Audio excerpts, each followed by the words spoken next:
recording? Mm-hmm. Good. Hi, this is Canine Perspective, and we're here with Wrinkles. He's a 4-month-old bulldog puppy. He's here for our puppy head start program, so we're going to start with clicker training. He's getting the potty training stuff in, getting his little pup socialization going. So, with the quarantine, I want to do these videos to kind of help people. I know I've seen a ton of people walking their puppies and stuff right now. So, main thing to worry about with our puppies is behavior stuff, potty training, crate training, separation anxiety, socialization, which is difficult now. And then of course obedience stuff. Obedience stuff I'm not even really worried about because that can always be taught at a later age. Like it doesn't really make a big difference, in my opinion. But to help aid those that do want to do some obedience training stuff with puppies under 6 months, it's real basic general obedience using food. So we have some of Rico's treats here, and if I take one of his treats, let me get closer to the camera. That's a regular treat there. This is about 3 to 4 treats. We just got to break it up in pieces. So there's 1, 2, 3, and 4 pieces there. Okay, so now we got 4. I know people like to give their dogs the whole puppy treat. You'll probably get full really quickly, especially if you have like a teacup or smaller size puppy. So I would like to break them up so I can get more. And because the dog doesn't care about the size, they care about the number of reps. Okay. So here, as you can hear, Mr. Wrinkles is a little bit anxious. That's all right. He's just a little worked up. He's not anxious because the environment is anxious because he wants to do something. So here, one of the first things I like to teach is always body mechanics. So I'm going to bring that treat and hide it between my forefinger and my thumb here. And I'm just really slowly moving around. And then I'm going to use my clicker that I have here, and that's what made that noise, to mark what I liked, and then I'm going to immediately feed Wrinkles. So I'm just getting him to follow the treat, okay? This is just to help him develop his nose, his sense of smell, just to learn his mechanics, and just following the hand. If I lose his attention, right there, I just brought it right back to his nose. So this is real simple, very simple exercise, and I do this with all my puppies. So you can see how we're kind of losing them here. It's okay. Back to the nose. And I'm not saying anything here because I'm just focused on getting him to follow the treat.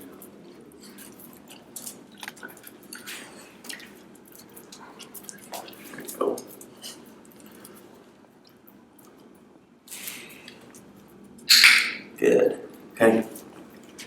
And ideally, when you do these exercises, you want to do them when your puppy has not eaten, so that they're hungry. I don't think I'm a freebie there. And you want to keep these sessions short. With puppies, usually about 3 to 5 minutes, because then when you start to lose them, the game isn't as fun anymore. Back to the nose. Good. Good. Right there. So I'm not asking for anything else yet. They can do other stuff like moving through my legs. You know, if you have a chair or something like that, you can get the puppy moving around the chair, getting him used to moving around objects, going up and down stairs. Good. I'm moving it slowly, so I keep his attention. People tend to move really quick, and they go like this. This would be incorrect. You lose the puppy. They lose the sense. You always want to keep it right in front of that nose. Back to the nose. Mark the behavior. Right there. Good.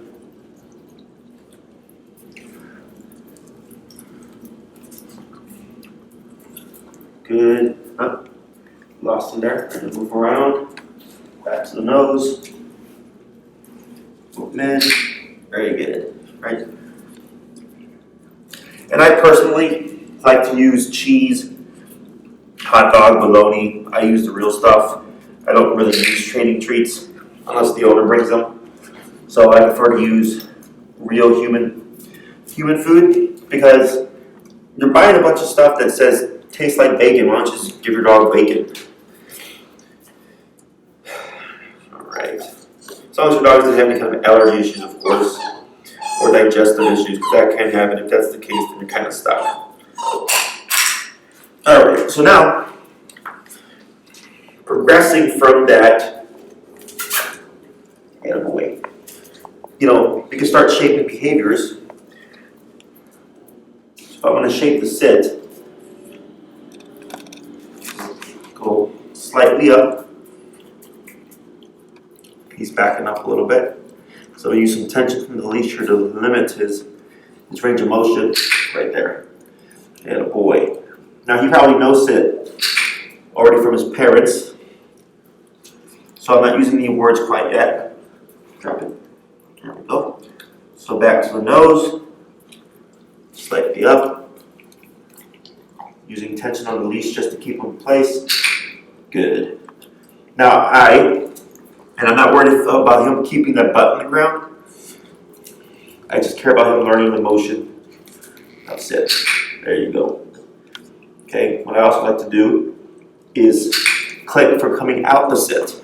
Because puppies tend to get real tied up on, and clients as well, get real tied up on beating the sits, and always the sits, so then the dog gets locked and will always opt for that behavior. So then while you're trying to teach him to do something else, he's just sitting there waiting for you to give him the treat, and you might be wanting to do like the down command. So by doing the click for the breaking out of the sit position, I'm teaching him that there are other options that are going to get him the reward or going to garner the click to happen. So he starts to think like, hey, there's more than one option to get that food out of his hands. So then they start to learn how to troubleshoot and think a bit more.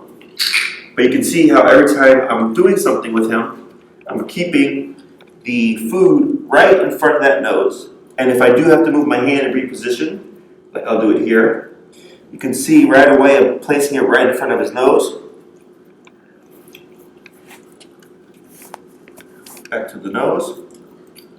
Keep the attention. Wait for the sit. Click when it gives me the behavior I want. And a puppy. Got one more little treat here. And I can reward because he held that sit for a bit. Get all the way. Let's go grab some more treats.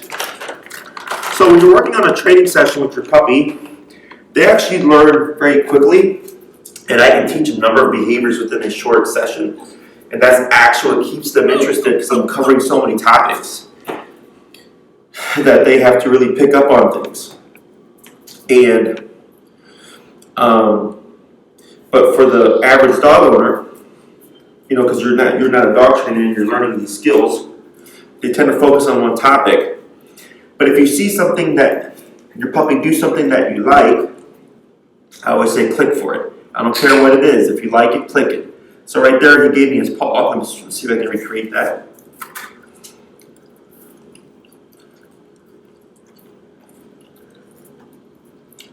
Oh, that's weird. I don't know. Sorry, the camera cut out there. So, you record the other stuff? Mm-hmm. All right. So, going back, he had just given me a paw. There we go. So I want to recreate that. So if you see your puppy do something, it might be my mistake. I always, immediately click it, reward it, and then try to figure out how did you get that behavior to happen. So in the beginning, I really don't care about teaching the skills, so to speak. I care about teaching the puppy on how to problem solve and how to follow their nose, because it teaches them how to think. So at a later age, when I'm working with them on other behaviors, they already know how to use that brain. They already know how to think through things, stuff like that, to a degree. And when it comes to food-based training, I always tell everybody, don't expect much out of your puppy. Okay, it's like kindergarten. We don't send a kid to kindergarten and then expect them to be prepared for life. Like that takes years of learning and education and teaching and all that stuff. and then you become an adult, and then your puppy, or your dog, like your buddy, has a learning capacity of a 3 to 4 year old child. And when you're working with a puppy, this is real basic foundational stuff. This isn't anything that I really require or expect to be functional in the real world, because positive reinforcement has a really low ceiling of progress when it comes to being functional in the real world. Unless your dog is super food motivated and you only feed it when you're training and stuff like that, or you only feed it when it's outside and you increase the value of the food, it's probably not going to be functional. So I'm just teaching this little guy real basic stuff. So we've covered the sit, we've covered the standing from the sit position, we're covering the mechanics, we did a couple of paws. So here, now he's kind of stuck, right? He's thinking about doing the paw. I don't want him to get stuck. Back to the nose. He's thinking. But you can see how he's stuck on the sit position now. Oh, did he steal it? He stole it. It's okay. But I want him to learn to stand out of position. There we go. Right there. And I click and I feed that. So now he just learned there's another option. So the main thing is always follow the hand. The hand will lead you to earning more food, essentially. So, good. And a boy.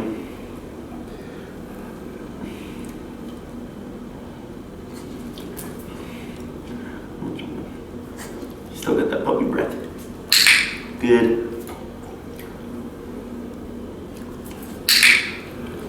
Good.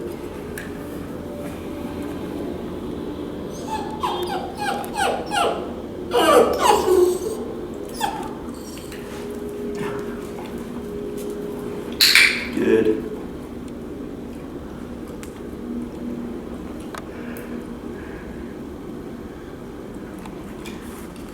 Good. I actually think he's a bulldog beagle mix, isn't he? I think that's what it was. My wrinkles.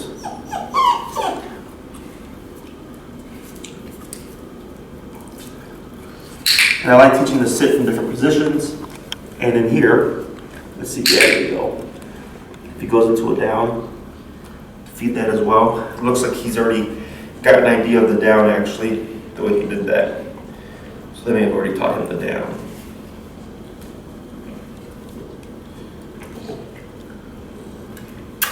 Okay.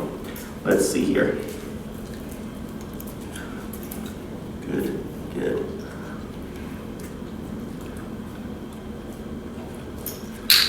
Good. And then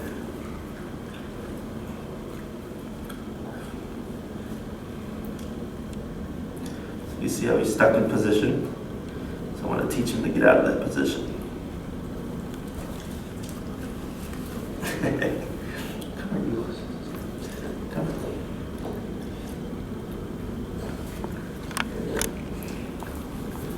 And I can use leash pressure as well. There we go. Attaboy. To get him to break out the position, but here I want him to figure it out as much as he can through the food. So that's generally what I do with puppies when I first get them, is teach them their mechanics using the food to make random shapes. You can do figure eights and circles around their legs through objects. Do that for a couple of sessions.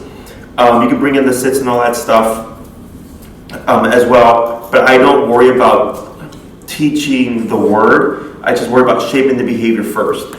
Once I've shaped the behavior and I feel the puppy has a really good concept of it, then I start to worry about tiling it, and I'll talk about that as we go along. But in essence, for your puppies, that's the first thing I like to do, is just teaching them how to follow the nose and how to troubleshoot. Okay? I'm Jesse with Canine Perspective. This is Wrinkles, and thank you for watching.